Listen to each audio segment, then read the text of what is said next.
Bonjour à tous, c'est Vivi Moon.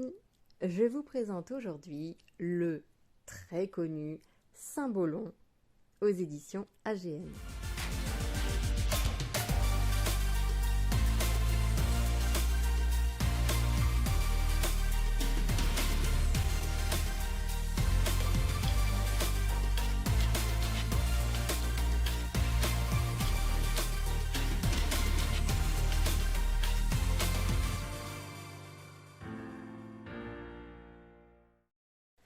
Alors le Cymbolon est quand même une référence, hein. On le voit partout. Il est assez ancien, on peut pas le nier, hein. Je vous le présente aujourd'hui, mais avec du retard, n'est-ce pas? Mais voilà, moi je l'ai acheté il n'y a pas si longtemps que ça, même si ça fait longtemps qu'il me faisait de l'œil. Voilà, mais il existe depuis longtemps. On est déjà, je ne sais pas, je sais même pas la combienième réédition que c'est. Mais voilà. Donc, c'est Peter Orban, Ingrid Zimmel et Thea Weller qui en sont les auteurs. Donc, Cymbolon, les cartes de la mémoire. Vous allez voir, alors ça arrive dans une boîte très basique. Il y a deux Cymbolons qui existent. Celui-là, le grand, et un autre qui est légèrement plus petit. Alors, hop, ça arrive donc avec un petit guidebook. Et dans ce guidebook, il y a du français, bien évidemment, puisque c'est la version française. Il n'y a pas de numéro à ces cartes, mais on a des références. Voilà, toutes les cartes ont un nom. Les noms sont dans le guidebook, mais vous ne les aurez pas là-dessus. Donc après, c'est à vous de vous débrouiller pour essayer de les numéroter, de faire quelque chose. Vous avez des symboles ici, toujours des références aux astres, ou voilà, aux astres, aux planètes ou aux signes astrologiques. Vous allez voir que c'est assez important dans ce jeu, c'est même très important. Les cartes sont très souples. Voilà le dos, un très joli doré mat.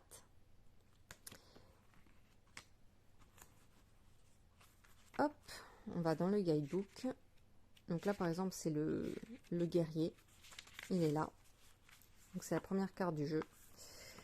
On va tout de suite regarder ce qu'ils nous disent avec le guerrier. Donc on a le signe Bélier et Mars.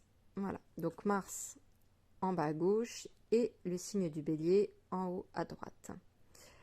Le résumé des thèmes, l'agression, la persévérance, la conquête, l'action, la force phallique et l'énergie du renouveau. Signification des cartes. Donc si la carte est isolée ou en première. Le problème. Ça, c'est si c'est voilà, quand vous tirez la carte et que vous dites voilà, quel est le problème en gros, et que vous tirez cette carte, on vous le définit tout de suite. Au fond du problème, il y a ta fureur, l'agressivité que tu n'as pas encore perçue ou pas encore admise. Que s'est-il passé avec cette personne intérieure? Pourquoi dissimules-tu ces sentiments? Peut-être les crois-tu déplacés ou indignes de toi? Et penses-tu qu'il faudrait pouvoir régler tout cela raisonnablement? Peut-être aussi souhaites-tu simplement éviter de te retrouver face à ta propre lâcheté. Si par contre, elle apparaît en carte intermédiaire, c'est-à-dire en recherche de la solution, que vous, voilà, par rapport à la question posée, quelle pourrait être la solution à mon problème, dans ce cas-là, vous vous référez à cette partie-là. Ton chemin passe par l'action, tu dois agir pour trancher le nœud gordien qui t'entrave. Cette décision d'agir, difficile à prendre, est indispensable pour franchir le cap. Ensuite, en 3, c'est-à-dire si c'est la dernière carte, c'est le bout du chemin, à savoir si vous posez la question, la finalité finalement, par rapport à votre question.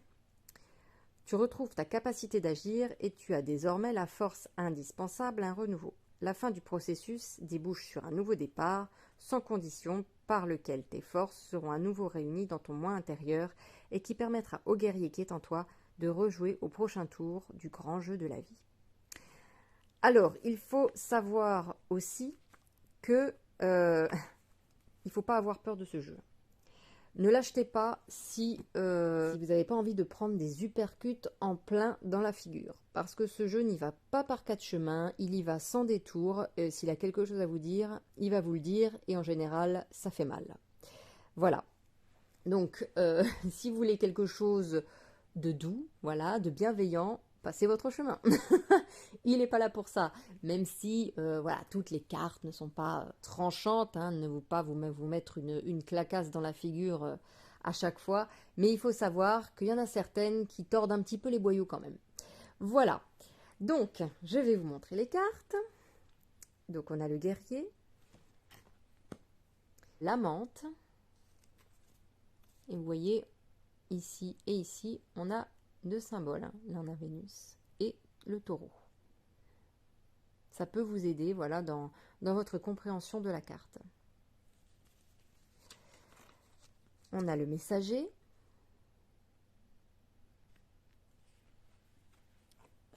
la mer. Il est super beau ce jeu et il est vraiment parlant. L'ego.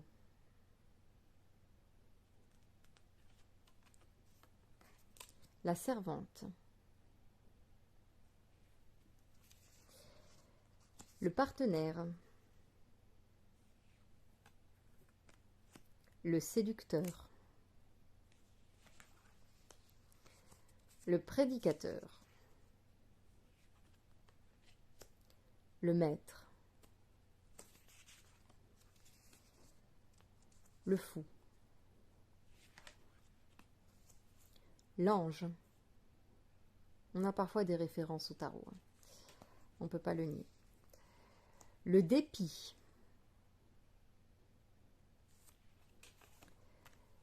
Les deux visages d'Ève. L'expression.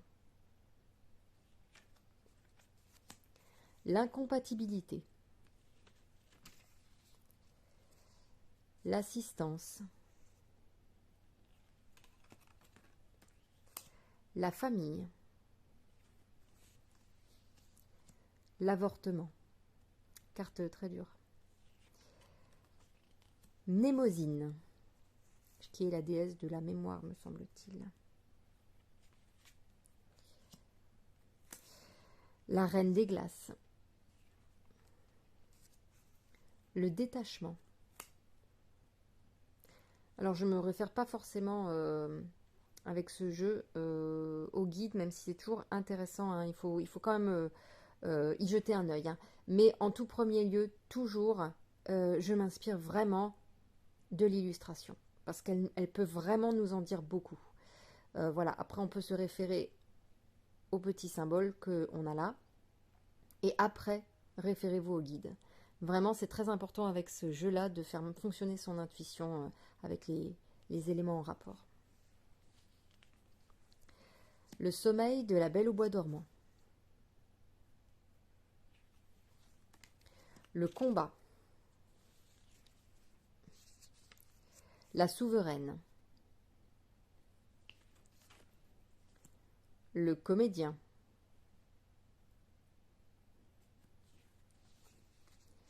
Le roi malade. Le mariage. Le mage. Il y a plein de petits éléments intéressants. Fortuna. Donc ça c'est la chance, l'abondance, hein, la bonne fortune qui nous arrive. Le fardeau. La chute, avec ce fou. Et le miroir qui montre au roi sa chute. La retraite. Eros.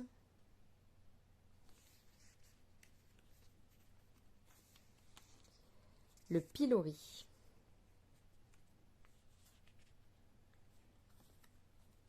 La culpabilité.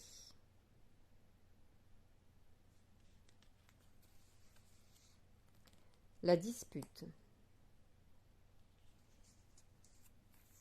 Le vampire.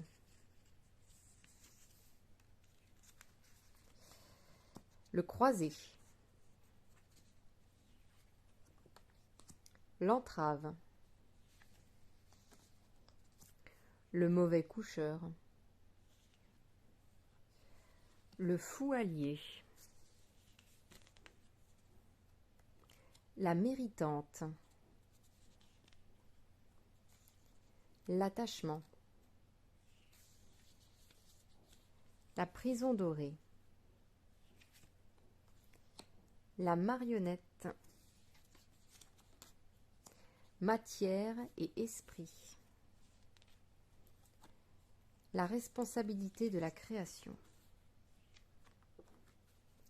Le départ. Le jardin des esprits. Le stratège.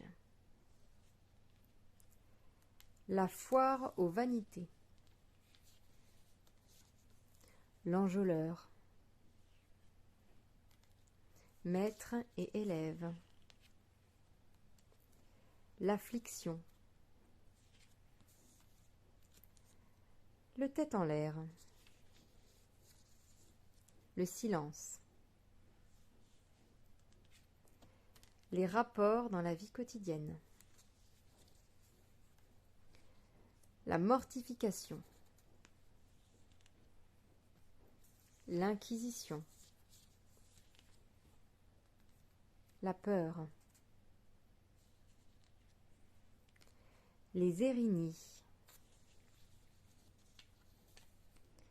La mystification. La calamité. Le cymbolon. Il y a beaucoup de cartes. Le deuil. La séparation. Les deux enfants du roi. La messe noire. La dépression. Le phénix. L'auréole fallacieuse. La confession. Le grand sceau. La pythie. La captivité. Et pour finir, ah non, pas pour finir, on en a encore deux. Moira et le Graal. Voilà pour ce jeu qui est assez incroyable et qui de toute façon est bien connu. Hein, donc il n'y a pas de fausse note avec lui. Il est assez incroyable, franchement. Pour en avoir tiré des cartes, il pointe vraiment le doigt sur ce qu'on n'a pas forcément envie de voir, mais qui est là. Et bon, le but, c'est de toute façon de nous aider à surpasser tout ça, hein, d'avancer. Donc, quoi qu'il arrive, même si ça fait mal, ben, on est obligé de passer par là. Et ce jeu est assez incroyable pour cela.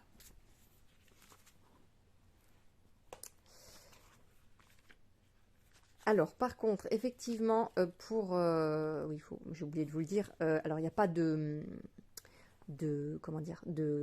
chiffres pour se repérer. Par contre, on a quand même en fin de livre les illustrations qui sont reprises. Voilà.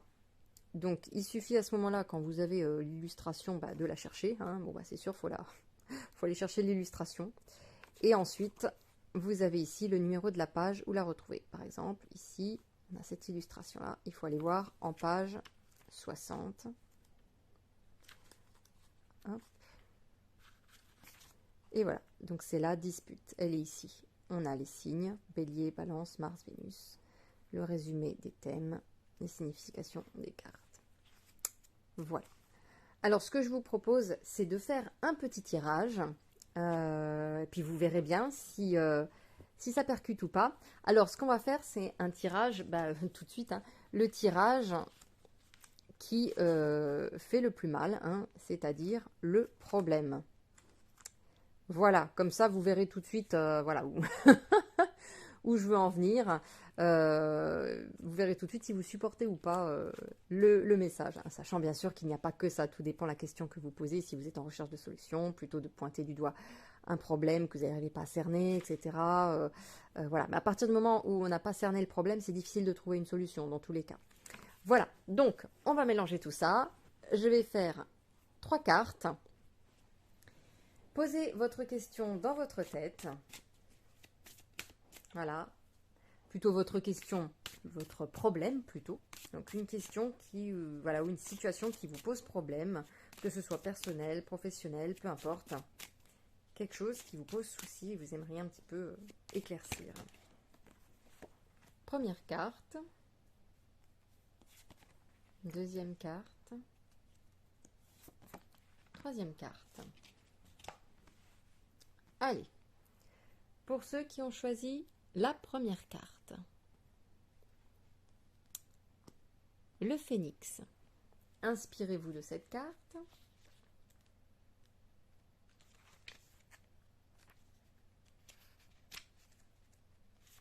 Alors, pour le phénix, le problème, bien que les anciens modèles de pensée et de représentation soient condamnés à mourir, tu t'y accroches encore sans te rendre compte qu'ils sont tout à fait dépassés.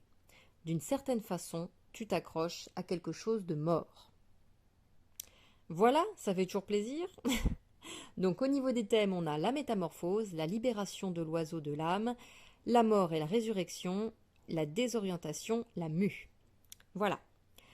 Alors, là je vous ai donné bien sûr le problème. Maintenant, si on parle de la solution, on aura « Rien dans ta vie ne sera plus jamais comme avant. Tu devras traverser un processus de mort dont tu ne pourras sortir, tel le phénix qui renaît de ses cendres, que si tu as le courage de laisser l'ancienne situation disparaître. L'essor ne pourra venir qu'après la chute. Mais le bout du chemin, brillant et multicolore, le phénix s'élève des décombres de ton passé. Une étape de ta vie est terminée, ton âme est sortie de sa léthargie et s'est libérée. » Voilà, donc on a les 3 propositions. Ça pique. Ensuite, pour ceux qui ont choisi la deuxième.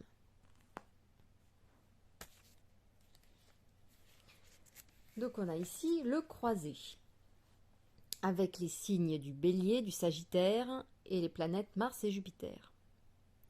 Le résumé des thèmes, c'est la controverse religieuse, la défense opiniâtre de sa mission, la lutte contre les opinions adverses, la force de conviction. Alors, au niveau du problème, tu agis contre ta conviction intime, tu refoules les jugements que tu t'es déjà faits et diriges ton épée vers l'extérieur contre des personnes ayant des opinions qui te semblent divergentes. Tu veux imposer tes vues qui, à ton avis du moins, sont justes, et tu ne remarques pas que cette entreprise ne te sert qu'à lutter et à détruire. Voilà pour le problème. Maintenant, je vais quand même vous donner la recherche de la solution. Tu dois trouver le courage de défendre tes propres opinions, même si cela signifie que tu dois lutter pour ce faire. Avoir son opinion ne suffit pas si l'on n'est pas prêt à la transposer dans les faits. Et pour finir, si on tire cette carte en bout du chemin, on a ceci. En fin de compte, ce sont le discernement et la compréhension qui guident tes actes. Ce n'est plus une agression aveugle qui te pousse à faire ce que tu dois faire, mais la conviction qui te dicte un comportement réfléchi. Tu sais désormais qu'il est très facile de lutter pour la forme contre toi-même. Voilà. Et pour finir, ceux qui ont choisi cette carte-ci.